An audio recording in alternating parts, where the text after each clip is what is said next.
एक शाम प्राची टीवी पर सीरियल देख रही होती है। तभी उसकी सास वहाँ आती है। अरे सीरियल में तो ऐसे मग्न है जैसे आज रात का खाना पड़ोसी आकर बनाएंगे।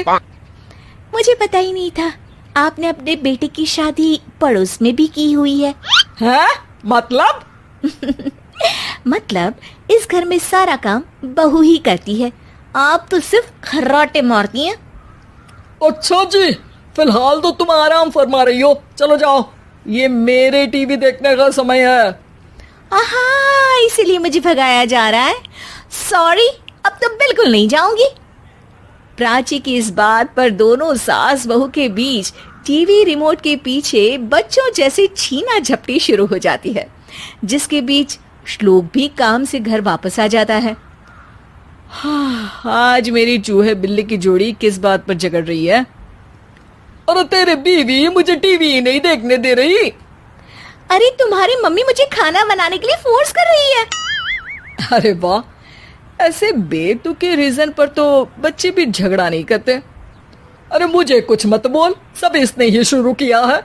हाँ हाँ, जैसे आप तो बहुत दूध की धूली है ना। अरे बस, दोनों चुप। प्राची जाओ, खाने की तैयारी करो। और माँ तुम छोड़ो, तुम्हें क्या बोलूं, शांति से अपना सीरियल देखो, मुझे दोबारा लड़ने की आवाज सुनाई नहीं देनी चाहिए।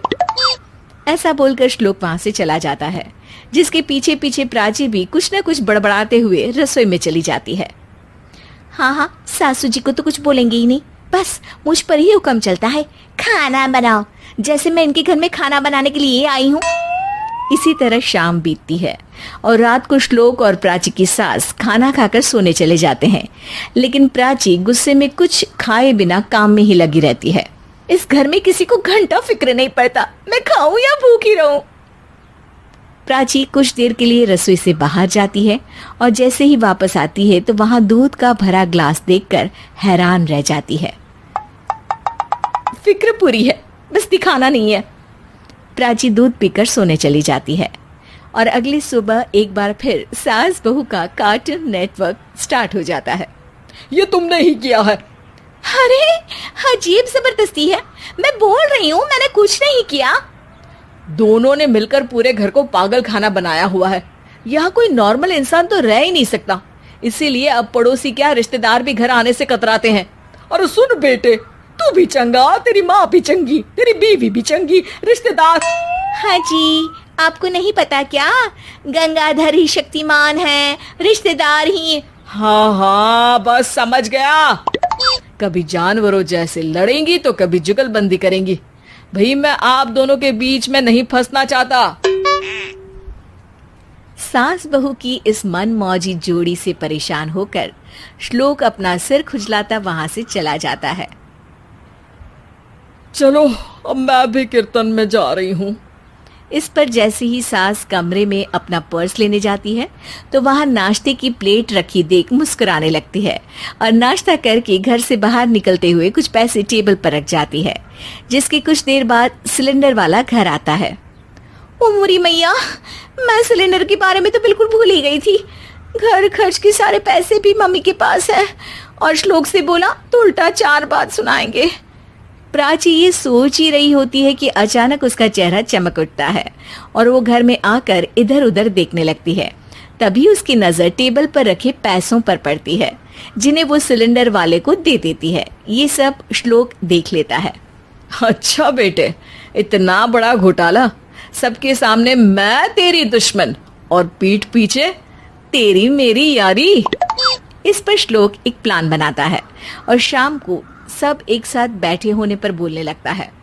माँ, तुम दोनों की बहुत लड़ाई होती है, इसलिए मैं सोच रहा हूँ कि प्राची को उसके घर छोड़ाऊं, इससे वो भी खुश रहेगी और तुम भी। अचानक श्लोक की ये बात सुनकर सास बहू शौक से उसकी तरफ देखती हैं। अरे ऐसे कैसे घर छोड़ाओगे, मुझे कहीं नहीं जाना। अरे तुमने बोला नहीं पर मैंने सुन लिया, तुम्हें मम्मी के साथ रहना अच्छा नहीं लगता, मुझे पता है। अरे वो, अरे जब बहू खुद कुछ काम बोले तो वो तुझे सुनता नहीं, और अब जो इसने बोला ही नहीं वो तू समझ गया। जब उसे नहीं जाना तो फिर जबरदस्ती क्यों कर रहा है? अच्छा, फिर आपको मौसी के घर छोड़ाता हूँ, बस अब आप दोनों एक घर में एक छत के नीचे नहीं रह सकती। मैं इस टॉम एंड जेरी की जोड़ी को और नहीं झेल सकता। है? ऐसे कैसे नहीं रह सकते? तुम्हें इतनी दिक्कत है तो तुम्हारा बोरिया बिस्तर पैक कर देती हूँ, लेकिन मम्मी जी कहीं नहीं जाएंगी। बिल्कुल यही सुनना था मुझे। अगर दोनों में इतना ही प्यार है फिर हर वक्त ये लड़ाई का नाटक क्यों करती हो? देखा मैंने कैसे माँ किचन में दूध रखती है और तुम उनके लिए कमरे में नाश्ता रखती हो, और कैसे वो पहले ही तुम्हारी दिक्कत समझकर घर में पैसे रखकर बाहर जाती है। अरे भाई, इतना ड्रामा तो डेली सोप में भी नहीं होता जितना तुम दोनों ने इस घर में फैलाया हुआ है। तू हमें टॉम एंड जेरी बोलता है ना, तो याद कर वो दोनों भी एक दूसरे को बाहर वालों की बुरी नजर से बचाने के लिए हमेशा सबके सामने लड़ते थे, लेकिन अकेले में दिक्कत के समय मदद भी तो करते थे। बस हमारा रिश्ता भी कुछ ऐसा ही है। और वैसे भी अगर सास बहू में तू मैं नहीं होती तो दुनिया वालों को कहानियां कैसे मिलेंगी?